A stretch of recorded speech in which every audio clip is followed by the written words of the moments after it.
Welcome to the StoryWorks Reading Series, a podcast for readers, writers, and readers curious about writers. I'm your host, Alita Winternheimer. Today, we pull one of the StoryWorks Reading Series episodes from the library. This is Selene Castrovilla reading her short story, Careless Whistle. Now, let me remind you that the StoryWorks Reading Series is open for submission. If you've got essays or short stories that are ready for an audience, I would love to see them. Go to storyworkspodcast.com/submit and send me your best work. It could be you on the other side of this microphone. Today on the StoryWorks Reading Series, I am thrilled to bring you Selene Castrovilla. She has published across multiple genres for children and adults. She's a remarkable writer. I think you're going to love her short story, and we get into all kinds of stuff in our conversation. I really think you're going to enjoy this one, so give it a listen. And by the way, Selene loves to hear from her readers. So make sure after you listen to this episode, you reach out to her on social media or through her website. We will give you that link during the show and, of course, link to it on her episodes page at storyworkspodcast.com. Now, here is Selene reading Careless Whistle. Enjoy! Josh's whistling woke Emery up, though she'd been in a semi-conscious state for much of the 4-hour ride. Scrunched in the passenger seat of his truck, legs curled in a futile attempt at comfort, arms embracing her chest for warmth, these were not the makings of a good night's sleep. Now, Careless Whisper beckoned her from her doze. Emery opened her eyes. The dashboard clock glowed 4:04 a.m. Josh whistled well. He did it with passion, perfectly in tune with the song on the radio, and then added a little soulful twang every few notes. The whistling took on a surreal quality at this hour, especially because she'd never heard him whistle before, not one note. For about the billionth time, she wondered what was going on inside Josh's mind. Apparently, she was not the intuitive person she'd thought she was. Then again, there was no way to know what was going on in her own mind. She was all over the place. She wanted him. She didn't want him. The song was sad enough, but Josh's whistling made it sadder. A perfectly aligned dose of melancholy, as if Wham had hired him to accompany them in a revival mix, if George Michael wasn't dead. It made her want to open the truck door and jump right out onto the highway, just end it in the middle of the road. One of those passing 4 a.m. thoughts. It left faster than she could have acted. The door was heavy, and the pressing wind force would have made her exit difficult. She couldn't look at Josh's face. He was a different person when he drove the truck. Remote, almost to the point of being robotic. She glanced at his sturdy hands gripping the wheel. Rough and calloused from the work he did running security camera cables through crawl spaces, they could also be tender. But not here. Not now. The Capitol shined in the distance. They were en route to rural Virginia, to his family's home, for an annual pig roast. Josh was the chef. Emery didn't eat meat, and she sure didn't want to see a poor slaughtered pig with a pole rammed through his mouth to his ass. But she couldn't resist an invitation any more than she could resist Josh, even now. The song ended. A DJ spoke the usual DJ nonsense. Goosebumps riddled Emery's flesh. She had a blouse on, too loose and flimsy to help. Would you turn the heat on, Josh? That would make me fall asleep. I can drive. No thanks. Rihanna's umbrella came on, and he launched right into it. Impressive. Emery released her seatbelt, reached back into the back seat, and grabbed Josh's heavyweight flannel shirt he wore for outdoor work. Ripped and worn, it would still do the job. She buckled herself back up and draped it over her torso. If only she had something for her face, like a ski mask. The broad highway was nearly empty and slick with recent rain. The truck's tires made a kind of whooshing sound. The road seemed so dark, even though there were tall lights along the sides. It started to rain again. Droplets plopped against the windshield. Not very hard, but there nonetheless. Josh put the wipers on low. Swipe! Gone, but more to come. It was really cold. Like they were in a meat locker or something. Was that pig in a meat locker right now? Or was it still alive? Oh my God, was Josh going to kill the pig? She'd met him 2 years ago at a North Shore Animal League fundraiser. They rescued cats together. Once Josh brought an injured bird home. He put it in the bathtub for the night. Emery suggested they sequester the cats, but he insisted that the bird was safe. The bird went through the space between the bottom of the door and the floor, hopping right into the paws of death. Scattered feathers, a bird corpse. Animal instincts were a bitch. It felt like a funeral home in Josh's truck, even with the music blasting. The air had that dead quality to it, that pasty numbness. His flannel kept sliding down to her lap. She kept pulling it up. The song ended. Josh said, "You could put the shirt on, you know. That's why it has sleeves." She unbuckled and obeyed. He was always so logical. The thick sleeves covered her, but they didn't provide the relief she needed. After all, it wasn't the temperature that made her want to jump into the night. The DJ rambled about nothing again. What a profession, to provide inane distraction. Josh? She forced herself to look at him. Not handsome in a movie star way, but utterly, irresistibly masculine. Stop thinking about the pig. He could always read her. She studied his whiskers. So compelling, especially when they bristled against her. Despite her insulated arms, she trembled. She didn't know how to stop thinking about the pig, and she didn't want to. And then there was the thought behind the pig, the one she did want to banish from her mind. The text he'd gotten yesterday from someone named Dana.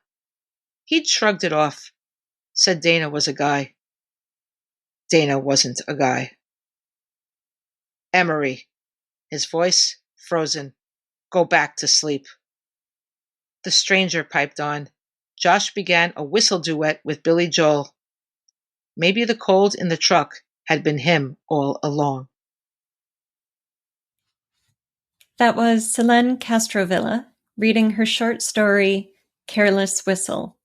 Selene is an award-winning nonfiction and fiction author dedicated to uncovering hidden truths about both our nation's history and ourselves. Her children's books about American history are used in classrooms around the country to connect young readers with the hearts and minds of the amazing people who built our nation. Her young adult and women's fiction have been heralded for their unyielding truths and raw emotions. Most recently, she has delved into self-help at the request of fans who love her insights on life. She holds an MFA in creative writing from the New School and a BA in English from New York University. A mother of 2 grown sons, Selene lives on a swan-inhabited Long Island lagoon in a purple house with cats and 1 humongous dog.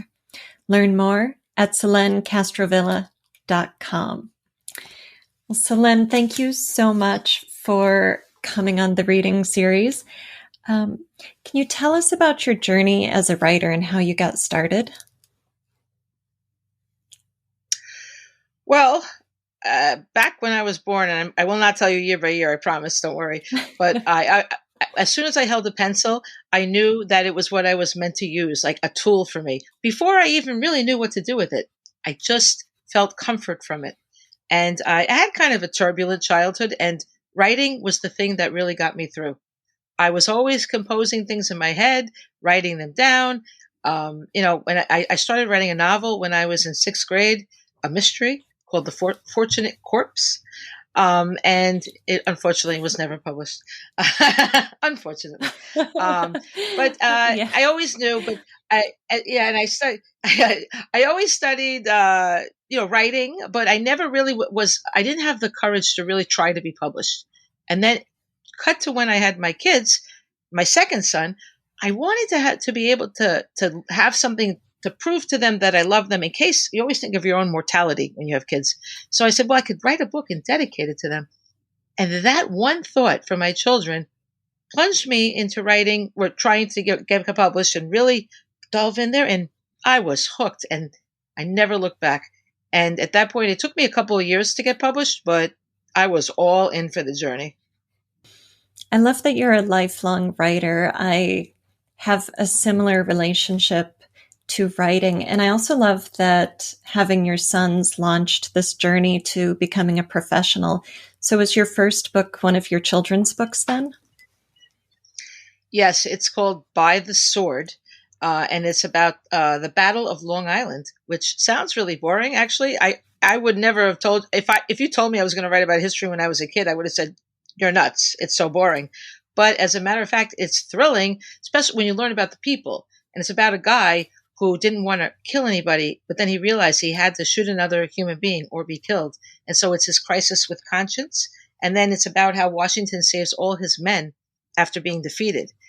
And so it's really such an amazing topic. And that was my first book, and it won a bunch of awards. It did really well, and it's still in public. It's still in print. Wow. How did you come across this historical figure?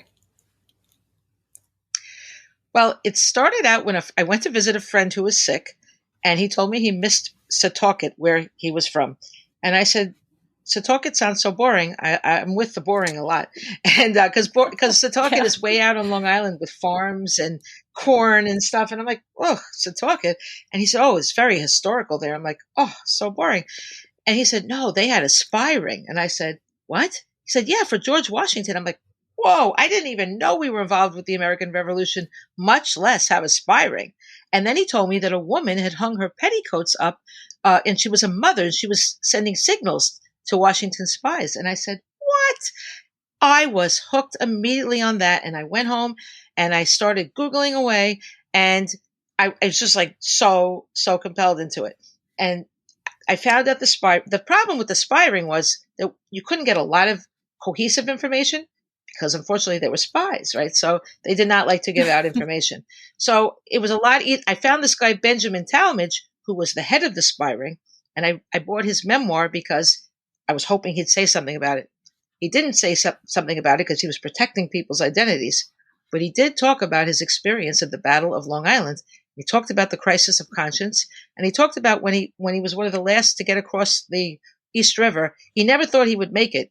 They never thought that they would survive, the last people. But he got on the boat, and then he realized he left his horse behind. So he returned and risked his life to save his horse. Which is true. It's a beautiful story. Wow. I knew I had to write that story. I knew it. Yeah. Yeah. So it's all because of that, all because of visiting a sick friend. That's amazing. I love that story. It makes me want to go pick up the book now and learn that piece of our history. Thanks. Yeah, that's really incredible. Do your sons, are they aware of the role they had in launching your writing career? They do. And they used to be kind of jealous of my writing because it did take a lot. I have to go sit and write, and they don't like to share. But as they grew up, they really respected it, and they're really proud of me, I'm glad to say. That's fantastic. Let's fast forward to this story that you just read for us. What inspired Careless Whistle? It's actually autobiographical. It's actually the same characters that I wrote about in my novel Luna Rising, who are, Luna is me. My name means moon. Selene means moon. So Luna is kind of my name in another way. And the love interest Trip was my boyfriend at the time. Unfortunately, he's passed away. But I had his blessing to write about us, So I wrote that novel, and then I found a whole other side to him after I wrote the novel. So I started writing. Careless Whistle is actually a piece of a novel. I was starting a new novel about us, but it couldn't be the same characters because it was really a different situation. So I never really got to do it because too painful at the time. Um, Mm-hmm. you write it. I always write things down as they're happening, kind of like half diary, half manuscript.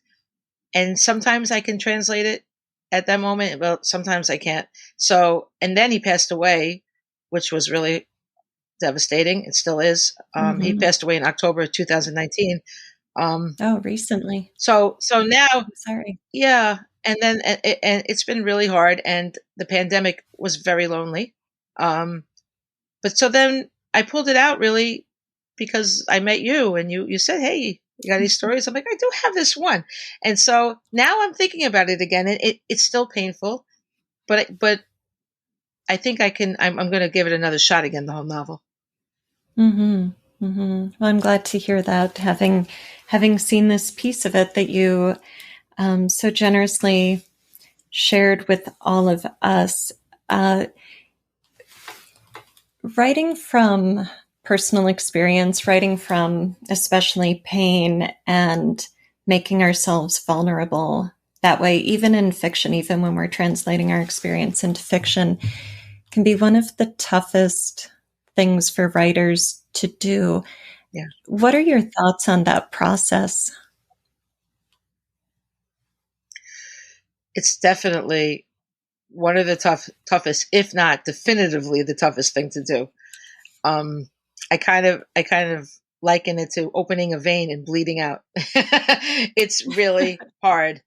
And it's not cathartic like people say, oh, it'll make you feel better. No, no, it does not make you feel better. It makes you feel worse. But that said, once you have it all laid out and once you've gone through it all, then you can start processing it because you do need to kind of lay it out on the table, you know?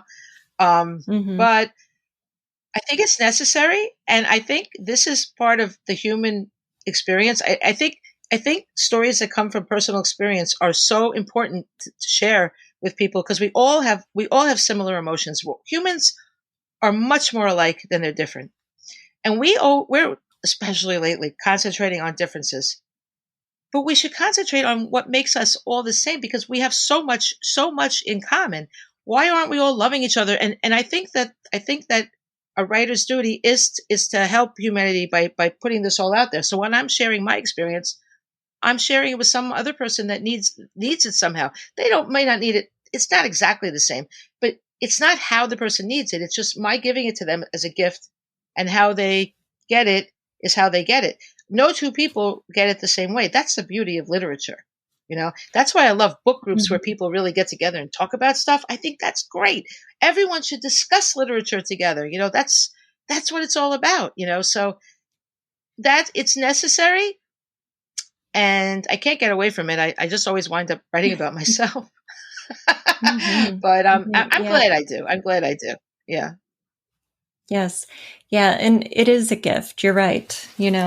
The whatever form our art takes when we put it out there, I see it as a gift as well. And once you put it out there, you release it. So then however it is received is not up to you and isn't really even a reflection on you or on your experience.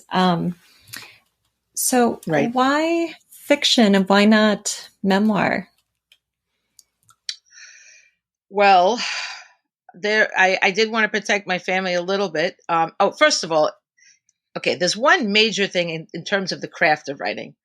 A lot of Mm-hmm. the things that happen in Lunar Rising are kind of like she's alone, and I really was alone when I was thinking these things. And so I decided to manufacture a voice that spoke with her and had like these full on, like he was kind of her conscience, like Jiminy Cricket. As a matter of fact, she calls him Jiminy because he reminds her of Jiminy Cricket. And then he says, I'm not a cricket.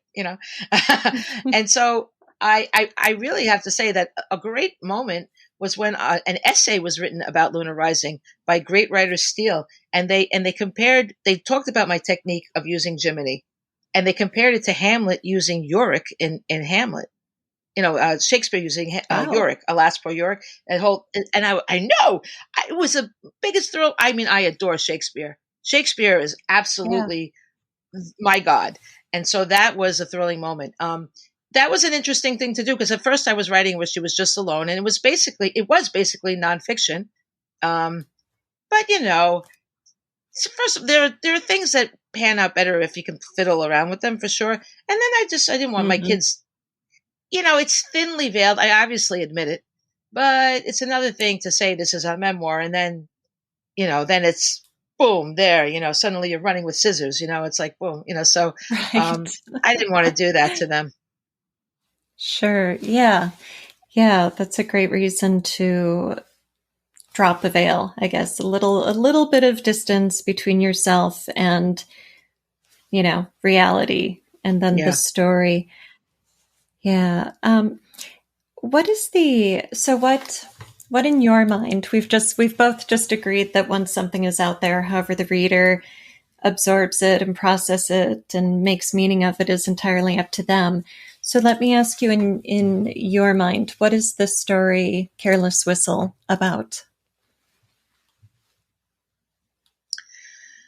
It's about a woman that's so desperate to be with a man that she's willing to put up any bad behavior. He's clearly got a lot going on, and she's trying to work it out with him, trying to think about him, but she would rather, instead of considering herself, she'd rather throw herself, commit suicide out of the truck than think of herself. That's a big problem, and that was what I was like at that time. I'd like to think I know I wouldn't allow that again. I know I wouldn't, but would I allow it in that relationship? It's a different question. I don't know. We attach to people. We are, but we don't want to look at that. Women have this thing, this Cinderella thing. We need this man, and why? Why do we need a man? So that's what it's about. It's really about her lack of looking at herself and just uber focusing on him and just trying to brush it all under the carpet and eat a pig when you're vegan. Yes. Yeah. The story, it's such a compact story, and yet there's so much here to think about, including some humor, which I really love about it. Passing 4 a.m. thought and the ski mask cracked me up. And I feel like there was a third one too, but in such a tight, short story, you give us dense emotional resonance, moments of Thanks. humor, and a depth of theme. You're really giving us a lot to process and to work with here. How would you define the theme of the piece? Interesting question. I would say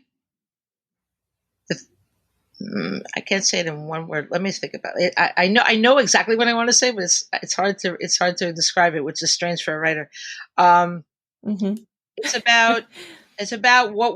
about hiding from ourselves. That's Mm. what I think. Yeah. Yes. Yeah. And I love the subtext of the piece with, she pulls the flannel shirt up and it keeps sliding off of her.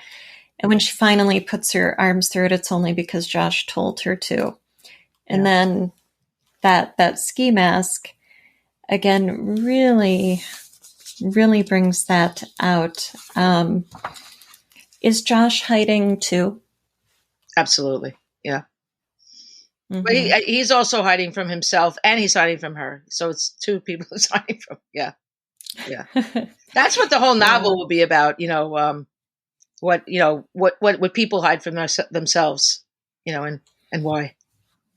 Mm-hmm. Mm-hmm. Is the story going to come? Where in the arc of the novel do you see this scene Very early, coming? very early, because the Okay. text is the inciting moment. Okay. Yeah. Yeah. As with so many great short stories, the end is unresolved. We have that ambiguous ending. Emery realizes the coldness in the truck is Josh, but she's still in the truck. She's Exactly. still on her way to a pig roast as a vegan. And so as a reader, we're left to decide for ourselves what's going to become of Emery and Josh. Do you want the reader to have hope at the end of this story? Yes. Yeah. Mm-hmm. But if they don't, they don't. I mean, it's up to them. But Right. yeah, Right. I hope so. Yeah. Mm-hmm. I hope they have hope. Yes. Yeah. I think I do. The moment of realization that the coldness is from Josh, that in itself is a reason to hope, right? It's like Yes. when the eyes open, Exactly. then we can behave Yes. differently in our lives. Exactly. Mm-hmm. Well said. Yeah. So why whistling? That it's true. It happened. Uh-huh. That exact. I mean, I hate to tell you, but almost the whole story is true. I was like, what is he doing? Why is he whistling suddenly? He was so good at it. I'm like, what? Where did this come from? You know? That's really funny. Write what you know, right? Yeah. But I always see metaphor in everything. I guess it's just being a writer. Everything immediately. It's almost exhausting to go through life like this. I can't just enjoy anything. I'm like, oh, that's that. I never just relax. Literally, I have to put on a TV show and like force myself to just like, and even then I'm like, oh, that could have been written, and I notice things about that, but Yes. I never have any downtime from my mind, you know? Mm-hmm. So Yes. I know that feeling. Yeah. The whistling creates such a nice irony in the story because Emery is so stuck, in this feeling of cold and analyzing it and thinking and wondering about Josh. And he seems so carefree because people yeah, whistle when they don't have a care in the world. So that juxtaposition works very well. And now the songs that you chose to lay in, nothing is ever accidental in fiction or any writing. We yeah, have to construct our narrative. So clearly they were carefully chosen. Did you tell me about the thought process, the thinking that went into those songs at those yeah, moments and what they mean? yeah. Well, Careless Whisper has always been a song that just gets me, and I can't even tell you why. Just the idea of this Careless Whisper, it always felt like somebody hurting somebody in the night, and so I was being hurt in the night, kind of like that's exactly it. I just felt it was perfect for the story. So these songs were not the songs he whistled. I really don't remember the songs he whistled. I just remember it happening. I wasn't taking that strong notes, but so Mm-hmm. that's why I chose that, and I feel like that's a song that if you grew up at a certain time, it, so you can. It's nice when you can hear a song in your mind while you're listening to a story or reading a story.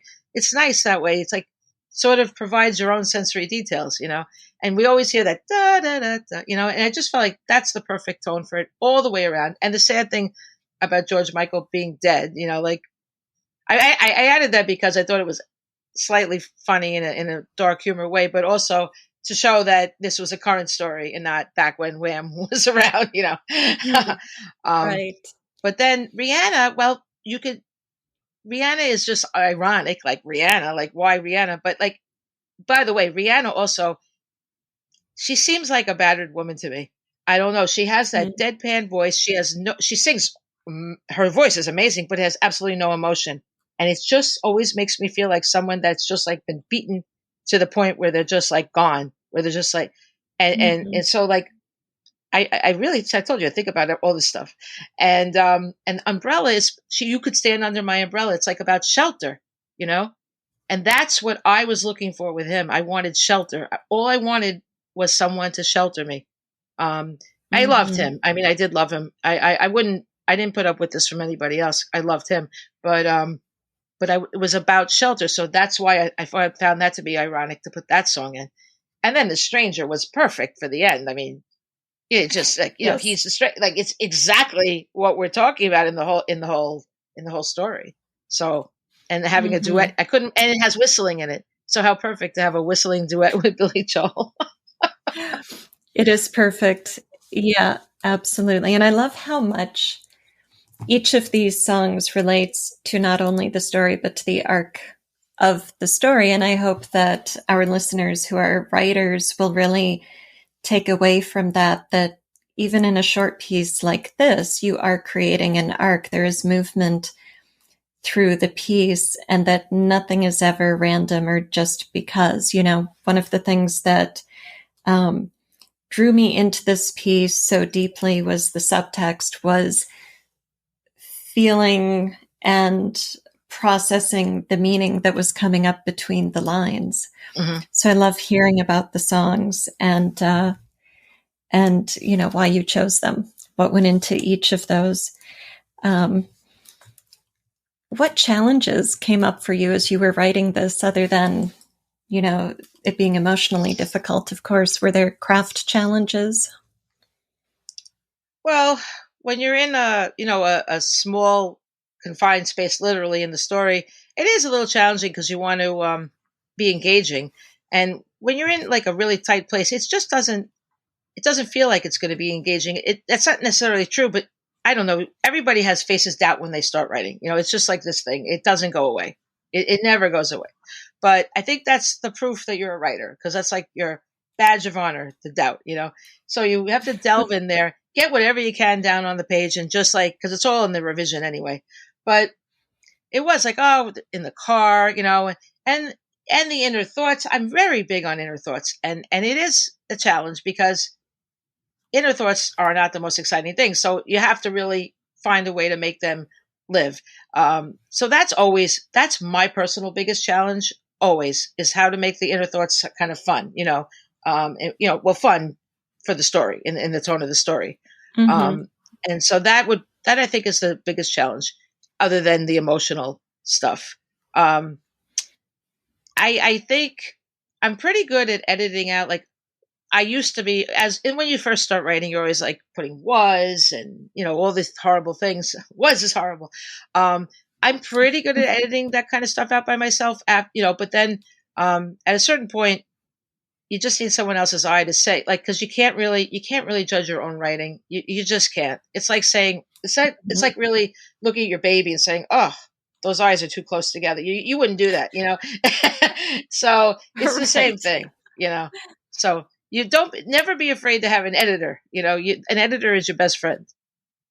Mm-hmm. Mm-hmm. Absolutely. Yes. And while you were talking about the challenge of having them in a confined space, and I was thinking, yes, they are absolutely in a confined space. But as a reader, I didn't notice it, because there was still so much movement, not only of the sense of the truck traveling and, the changing of the songs, the little interjections from the radio, and then the rain as well, creating a sense of physical travel, but then the emotional arc and the humor pieces, which then made me remember the other funny bit was the bird hopping into the claws of death. And did you think that was funny? I didn't find that funny. No, the line it was instincts are a bitch, or nature's a bitch. The claws of death. Yeah. Well, I guess I don't find it funny because that happened also, and it was really sad. It was really sad. Right. What's really weird? Death is not funny, but the line at the You're end not going to believe what happened this morning. The cats outside killed a bird, and I was like, and I have bells on all of them, and they haven't killed birds in like years, and it was weird that another bird died now. I was like, whoa, I gave it a little funeral, put it into the water. Good. It was sad. Yeah. But what did I want to say? Oh, I wanted to say one thing that's pretty crucial about writing.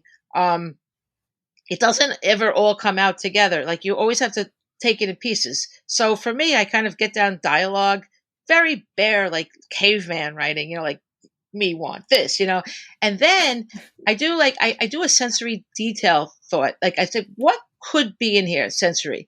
And I kind of make a list of, I make a list of all the things that could be. You can't use everything, but then you pick and choose. So I do that for every scene I write anywhere, whether it's fiction or nonfiction. And then I, of course, make sure it was really there in nonfiction. But, so like, for example, the lights on the highway, I wanted just a little glimpse of light, that sort of hope, and the windshield wipers whooshing, I and the truck moving. I added that after I said, well, let's have some movement. And then you feel like you're out of the truck for a moment. You're looking out the windows, So. Right. Yeah. Wow. More great craft tips. Yeah, I'm thinking, ooh, now I've got the next scene I write, I've got to sit down and make a list of. It's really fun. It's fun to do that. It really is. I love it. Yeah. It is fun. Yeah. When did you know you were satisfied with the story? When did it feel like it all came together? Well, something about it was actually something you said about tying it together more. I like that because it suddenly somehow felt satisfying. It just clicked. Like, okay, it's sort of like belting a seatbelt, like, which is a weird analogy for the truck, but I felt like, okay, I'm buckled in now. Like, I felt like good to go, ready to go. I don't have the exact moment. It was just like, oh, and it was like a relief in a way. Like, okay, now I can go to the next one. The next. I write scene by scene always. Like, whether no matter what I'm writing, I take it scene. Bird by bird, the book. Right. So I do take it bird by bird. I do write enough to. I make sure I write enough to fill a 1-inch picture frame every day. But when it comes to scenes, I take it scene by scene. And I'm kind of fanatical about it. Like some people, when it comes to a larger piece, they'll just write a whole draft. I do not do that. I know they say not to do this, but I can't. I edit and edit and edit till it shines as well as it can then, because you never know, things change. But that's how I operate. I could not stand the thought of going over a whole novel, like just raw. It has to be polished again, and then you go through it again. But so when people ask me how many drafts do I do, I'm like, I have no idea. I just keep doing them as I do it, Yes. Yeah. Oh, I know. I like to tell my students and clients they need at least 4 drafts, and then I add in, asterisks. And by the way, each one of those drafts might have subdrafts. Oh, yeah. So yeah. You could be looking at 10 or 12 by the time it's done, but 4 shocks people. So. Oh, yeah, but you have to love the process or don't do it. There's no other reason to do it except if you love it. Yeah, no kidding. Wow. So this story is a short story. It functions very well as a short story. Do you see yourself changing it in any way, expanding it for the novel, or do you think it will kind of slip in this current form? I think it'll change a little bit. Unfair question, but No, I actually was thinking about that. I would have to change it a little bit regarding the text because we'd already know about the text, so, the text, I could just say the text. It's not a huge change. The text from Dana. That's it, And then he said, and he did do that. I don't understand what Dana tries to act like Dana's a guy. Come on. I love when they act like we're an idiot or something, It's like, what are you doing? I'm not a fool here, But yeah, he says that in that song, something about not being a fool in the Careless Whisper. See that? I hear it in my head now. But yeah, so I'm not going to change it much. I really like it. I think because I already knew, I knew the scene before already, and I think it plays in really nicely with it. So this is only one I really had written. I had ideas written down for the beginning, but yeah, I think it'll work really nicely. Yeah. Now, as I read through this at the end, I thought, well, mentioning the text at the end, that is pretty clear cut, but I felt like I could still fall on the side of deciding Emery was just paranoid. Hmm. or I could decide that Josh had absolutely cheated on her. Right. Do you think it's fair for a reader to wonder about that and to maybe, think it's Emery with the problem? Or, I like that when people, look, it doesn't bother me. I think it's very interesting. I love hearing what people think about my writing. I love it. So I don't give it's whatever you want it to be. That's my answer. mhm, It's whatever you mhm, want. And I had a problem with, I ran into an editor once who we did have an argument about it because he said, when you write a story, you're taking the reader in a car and you're telling them what to see, what they're seeing. And I said, no, you're taking them in the car and they get to look out the window whatever they want to see. So mhm. it's a difference in opinion, but I don't feel like I have to have that iron hand down on what you have to think. No, that's the joy of literature. And certainly, I mean, I got that Right. joy when I was in school. Again, Macbeth was like so important to me. And I see Macbeth much differently than a lot of people see it. I don't see it as like hopeful or anything, don't get me wrong, but I see the grace in it. I mean, there's that quote about the grace, and yet grace must still look so. And I have that on my stairs, going up my stairs, and chalk. Mhm, So mhm, I mean, I see things. I also think it's an amazing love story. Like they loved each other, those two, like mhm. too much, Very dysfunctional relationship. Maybe that's why I got such dysfunctional relationships because I was taking Macbeth as a guide. Oh, no. Macbeth, the guide to romance. But I'm no Lady Good Macbeth. thing we aren't in a theater right now. I'm no Lady Macbeth, but my ex-husband did give me the name when we were married. When we first got married, that's when the internet all started. So on AOL, he gave me the name Lady Macbeth, and I'm like, that is not a good sign for a husband to give a wife. But he didn't really. He was not. He didn't know Shakespeare. He just knew I loved Shakespeare. He just knew I loved Macbeth. So, but it's really Sure. not a good sign for the No. relationship. No. No, not so much. Oh, my. You write in many different genres, children and adult. What leads you to explore so many different areas of life and fiction and nonfiction Yeah. and Uh, it's all humanity, and that's what I care about. I care about humanity, and I want to know why people hurt each other. And I know we can never really find that out, but maybe people will think about that when why do I hurt someone, or why am I allowing myself to be hurt? That's really what it's all about, and I think that's what Shakespeare was trying to get at too. To me, we can't ask him, but I don't know, but that's why I can't be limited by one thing. I just write whatever I feel, what I feel. I feel a lot. I feel for all of humanity. And honestly, it's the same thing whether I write about Benjamin Talmage in 1776 or I write about myself in my kitchen. We're human. We're going through the same things. He went to save his Mhm. horse's life. I would totally do that too. I love animals so much. So it's about that human quality. It's life is not really electronics and this and that and cars. Life is about us, flesh and blood. So I don't think it's so different to write these different genres. And I really wish Mhm. that people didn't fine tune it so much. I mean, adults love my history books because my history books are not boring. Like I'm not saying I would never call out anybody as being boring, but sometimes they're kind of scholarly. And that's not the most fun to read, Mhm. and so mine are so compelling, but nonfiction. It's narrative nonfiction as Truman Capote created it, and it's fun, and adults love it too, and they're learning from it too. And I don't think it's almost. I kind of get annoyed, like because when you say it's a children's book, they're like, "What is it like?" Cat in the Hat. By the way, Cat in the Hat is actually a masterpiece and must have been very hard to write, but it's not for that Mhm. level. It's really an upper level, and adults enjoy them too. You know. So, Mhm. so I Mhm. don't think there's that much of a difference in anything, but I see things differently than the world. I recognize that. Well, I'm in your camp. I'll come hang out with you. I've always said that writing Exactly. is all about exploring what it means to be human.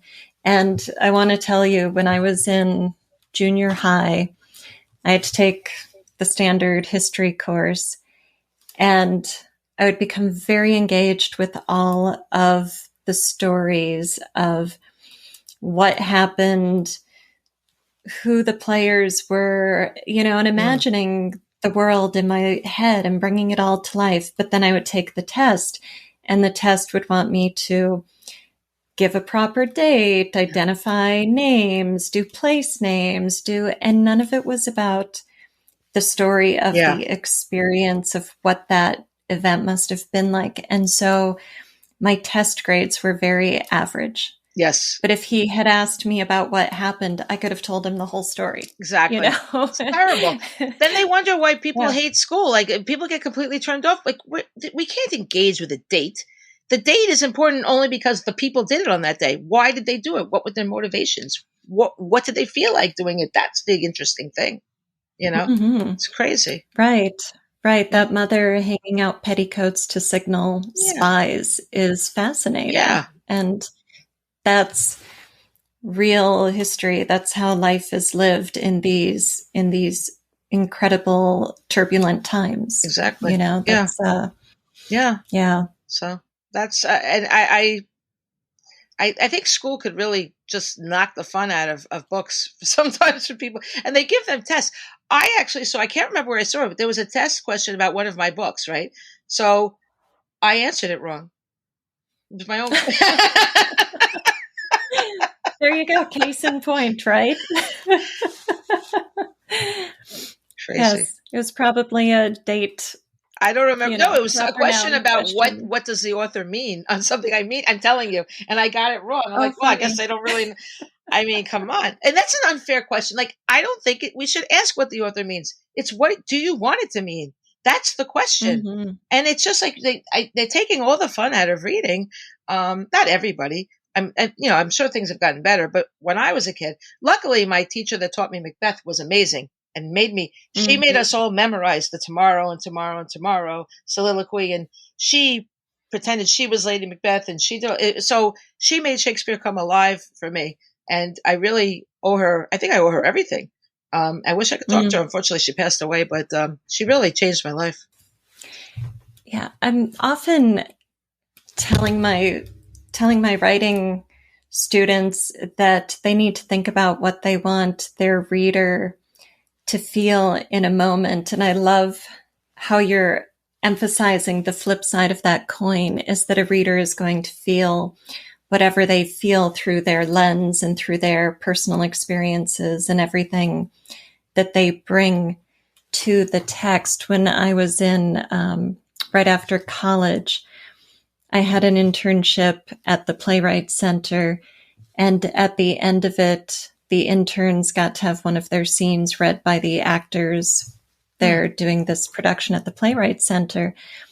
And I had written a monologue that I always read as very reflective in a poignant way, and this actor read it as angry. Huh. And it was such a shock to me to hear it with anger in this performance, and also such a great lesson to see somebody else's take on it, see it come alive in a totally different way. I think that's so valuable. Yeah, absolutely. That's really interesting. Yeah. But I do want them to feel, I want them to feel satisfied. Whatever they get out of it, I hope it's a satisfaction, but also a hunger for more, so they can continue their own journey, that I've given them some sort of nourishment for their thoughtful journey in life. Mm-hmm. Yeah, absolutely. Lots of nourishment for a thoughtful journey in Careless Whistle and everything you write. That's fantastic. Thank you again for coming on the StoryWorks reading series and sharing your story and your time with us. And where can our listeners find you, Selene? Well, I am on Instagram. It's Selene Castrovilla, at Selene Castrovilla. I am on Facebook. I have a page, an author page, also Selene Castrovilla. And Twitter is S Castrovilla, because my name is too long for the complete name to be on Twitter. And I just started a YouTube channel. This is very exciting. I'm going to be putting different conversations about my writing, behind the book, kind of how I wrote them. And I'm going to be starting off with Revolutionary Friends, which is about Marquis de Lafayette and George Washington, because, the 4th of July is coming and everything. So I thought I'd do a couple of patriotic things first. And then my website, SeleneCastrovilla.com. I write back to whoever writes to me. I always write back, whether they're happy or not happy, but I hope they're happy. Excellent. And we will link to your website in the show notes as well. So if anyone missed that or isn't sure how to spell it, just head over to StoryWorksPodcast.com, check out Selene's episode and the link to her website. Awesome. Well, thank you so much for having me. This has been so much fun. Loved it. If you're listening to this podcast, you are probably a writer. I am open for submissions and I want to see your best prose right now. I am taking both fiction and creative nonfiction. You can read the guidelines and submit your work at StoryWorksPodcast.com/submit. What are you waiting for? It's time to see your stories published and sit on the other side of this microphone from me. Have a conversation about your storycraft.